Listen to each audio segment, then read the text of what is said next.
the preamble of the Constitution of Kenya says God of all creation.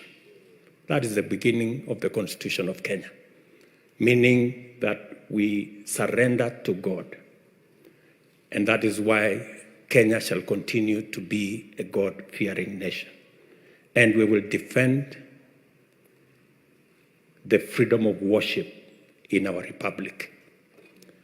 We will make sure that we don't compromise, and there will be no limitations or compromise on the freedom of worship in Kenya. I know that there are proposals that have been made in some quarters about regulation of the church, regulation of worship, regulation of religious activities. I want to remind those who are pursuing that kind of exercise that the Constitution of Kenya is very explicit on the freedom of worship, and there will be no compromise whatsoever.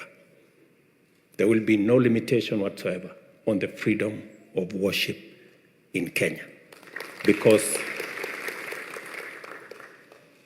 apart from what the Constitution provides, we are a God-fearing nation, and we will equally defend our faith.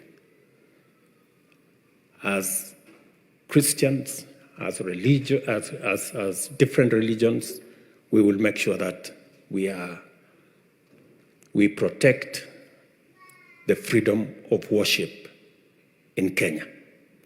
And I want to ask those who have ideas to allow religious leaders themselves to develop how they want to regulate themselves and how the church, how religious organizations are going to go forward. Because that was the recommendation of the task force I appointed under Reverend Mutaba Mushimi, that the religious body in Kenya will decide how they want to make sure that the freedom of worship in Kenya is protected. And I want to give assurance to the church and to the religious institutions in Kenya that we will defend the right and the freedom of worship in Kenya, and it will not be compromised in whatsoever manner.